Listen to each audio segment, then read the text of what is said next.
Hello students, आज हम continuity में एक थ्योरम और करेंगे, बाउंडेडनेस थ्योरम। ये बहुत ही इंपॉर्टेंट है, ये काफ़ी बार आ चुकी है।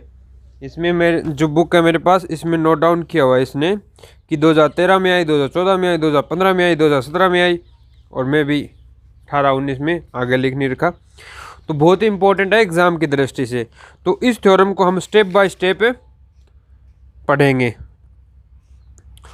ठीक है। करना क्या है वो लॉजिक समझो आप पहले। तो ये थ्योरम का स्टेटमेंट देखो पहले।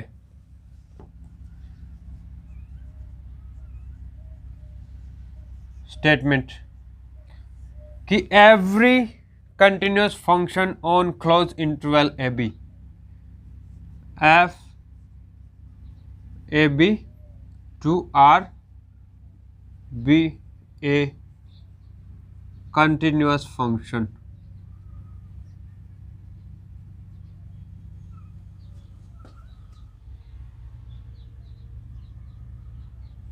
then f is bounded.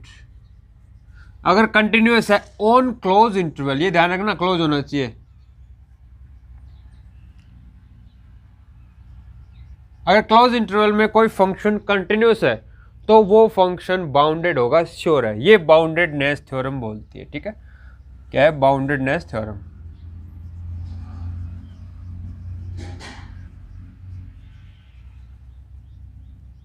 सुन रहे हो?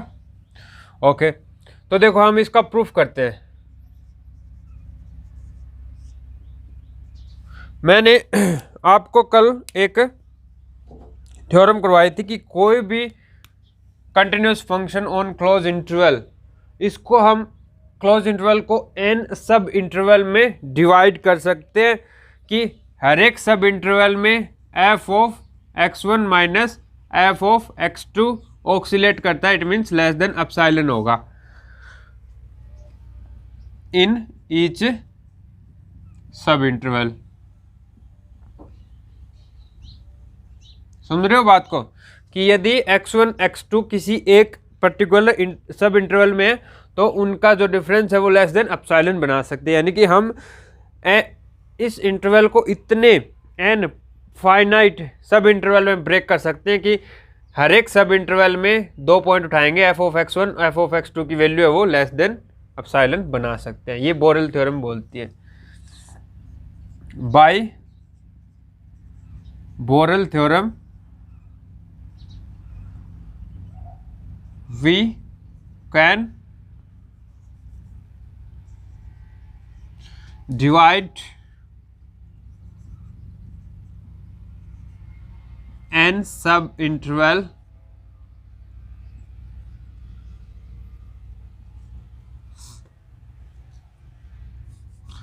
डिवाइड किसको? ए बी को to n equal sub interval, sub interval such that f of x1 minus f of x2 is less than epsilon in each सब interval, ठीक है।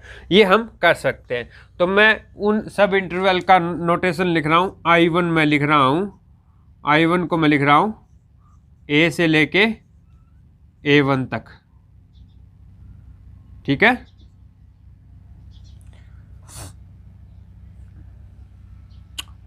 और I2 को मैं लिख रहा हूँ A1 से लेके A2 तक। I3 को मैं लिख रहा हूँ A2 से लेके A3 तक। और ऐसे ही IN को लिख रहा हूँ मैं AN-1 से लेके B। ओके, ये B को AN भी लिख सकते हैं, नो प्रॉब्लम। तो ये मैंने AB को डिवाइड कर लिया N सब इंटरवल में, जहाँ पे हर एक सब इंटरवल की लेंथ बराबर है।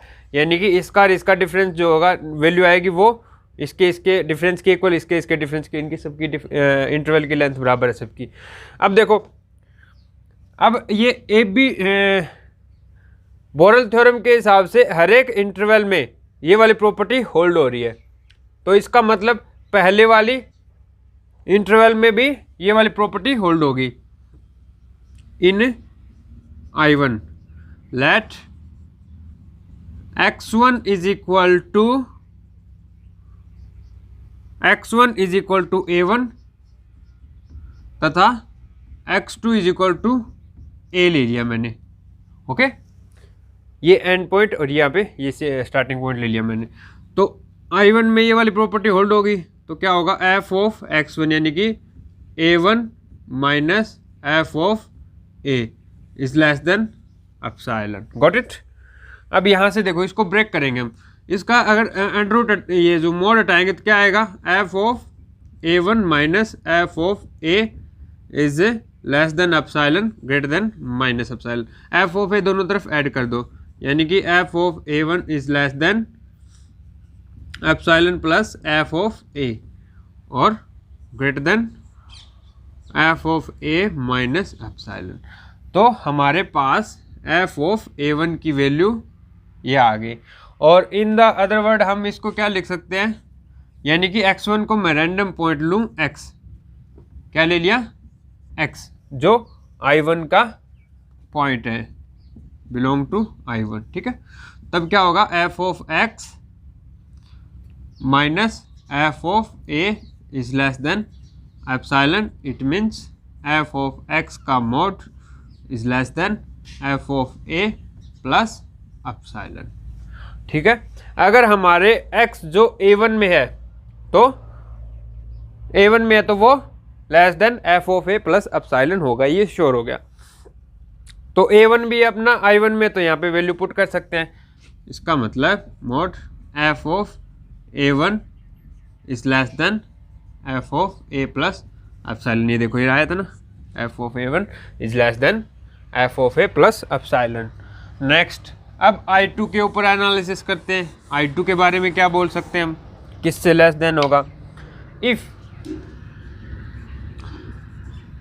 x1 बराबर x बिलोंग टू I2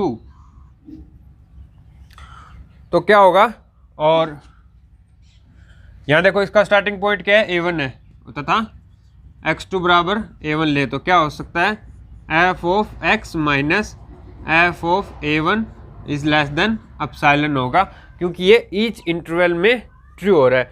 तो I2 में भी ट्रू होगा। एक बीच का एलिमेंट उठा लिया मैंने, यहाँ पे रख दिया, और एक स्टार्टिंग पॉइंट रख दिया यहाँ पे, दोनों हमारे I2 के पॉइंट्स हैं, तो ये लेस देन एप्सिलॉन होगा by definition of Borel theorem. इसका मतलब f of x is less than होगा f of a1 plus epsilon in I2 में। ठीक है, और f ऑफ a1 की वैल्यू मैंने यहाँ से निकाली है कि ये f of a plus epsilon से छोटा होता है। इसका मतलब f of x is less then, तो f of a plus epsilon रखूँगा इसकी वैल्यू, और एप्सिलॉन टू एप्सिलॉन हो जाएगा, इन I2 में टू एप्सिलॉन से छोटा है। सिमिलरली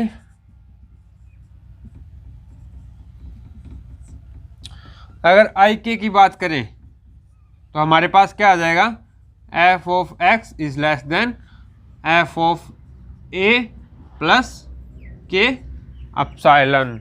ओके, यहाँ पे 2 आ गया था ना 2 के लिए, तो यहाँ पे k के लिए क्या आ जाएगा, क्या आ जाएगा, and so on nth interval के लिए, यानी कि in के लिए क्या हो जाएगा, f of x is less than f of a plus n epsilon. अब सिंस देखो हमारा क्या, ये फाइनाइट नंबर में सब इंटरवल में डिवाइड होता है, यानी कि n जो है हमारे in जो है वो फाइनाइट है, मान लो 10 हो गए, 20 हो गए, 25 हो गए, ऐसे फाइनाइट है।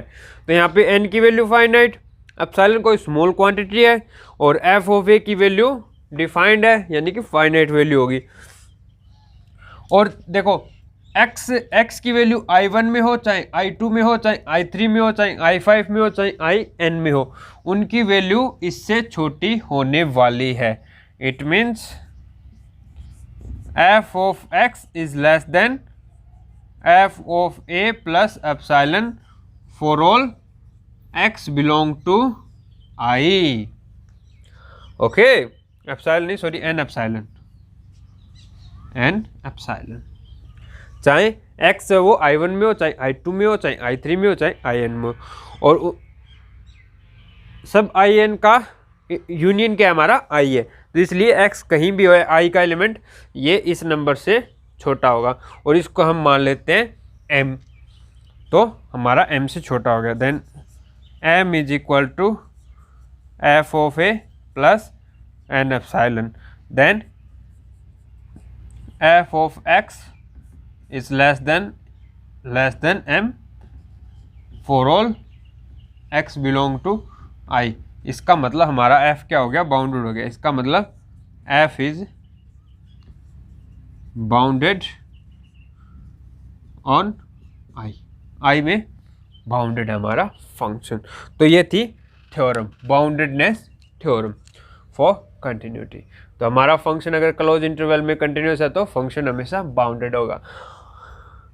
इसका काउंटर ट्रू नहीं है क्या, कि कोई भी क्लोज इंटरवल में फंक्शन बाउंडेड है तो वो कंटिन्यूस कभी नहीं होगा। कंटिन्यूस तो बाउंडेड होगा, लेकिन बाउंडेड है तो वो कभी भी कंटिन्यूस नहीं होगा। उसके लिए मैं एक आपको काउंटर एग्जांपल दे सकता हूं।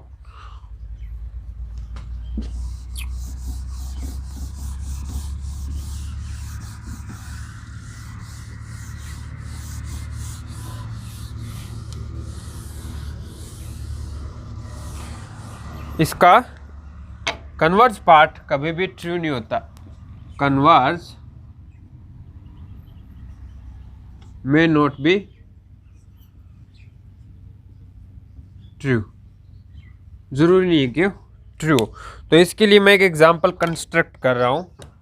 F of x is equal to sine 1/x, सीधा ही ले लो साइन 1/x, और जीरो भी लेना पड़ेगा, डिफाइन नहीं होता जीरो पे, ठीक है। Sine 1/x when x not equal to 0 और 0 when x is equal to 0। मैंने एक एग्जांपल ले लिया कि हमारा फंक्शन जो है साइन 1/x है, तो ये फंक्शन 0 पे कंटिन्यूस नहीं होता है, बिकॉज 0 पे जब इसकी वैल्यू 0 रखेंगे, x टेंड्स टू 0, तो साइन इन्फिनिटी, साइन जो है ये थीटा की वैल्यू इन्फिनिटी की तरफ टेंड करेगी, तो यहाँ पे ये दोलन करने लग जाता है जैसे 0 की तरफ आते हैं, तो ये यूनिकली डिफाइन नहीं होता, तो इसकी लिमिट डिफाइन नहीं होती ना।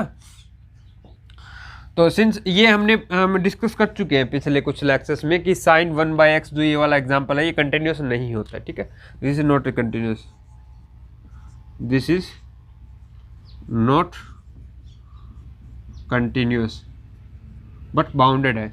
तो हमें क्या चेक करना था कि बाउंडेड होना चाहिए, कंटिन्यूस नहीं होना चाहिए in close interval A B के अंदर। तो हम इसको भी क्लोज इंटरवल ले लेंगे 0 से लेके 1 के बीच में, कोई दिक्कत नहीं है। हमें चेक करना है कि 0 पे कंटिन्यूस नहीं है, ठीक है। तो this is not continuous on at 0 but bounded, bounded in 0 1। अब क्योंकि साइन जो है वो बाउंडेड होता है हमेशा, always less than equal to 1 और -1 के बीच में रहता है, तो हमने एक फंक्शन लिया जो बाउंडेड है बट कंटिन्यूस नहीं है ऑन क्लोज इंटरवल, तो इस थ्योरम का कन्वर्स कभी भी ट्रू नहीं होता है, ठीक है। तो आज के लिए ये बाउंडेडनेस थ्योरम है, इसका प्रूफ कीजिए। इसको एक बार अच्छे से 2-3 बार लिख के देख लीजिए, हर स्टेप आप एक बार समझिए, आपको समझ में आ जाएगा। ओके, तो आज के लिए इतना ही।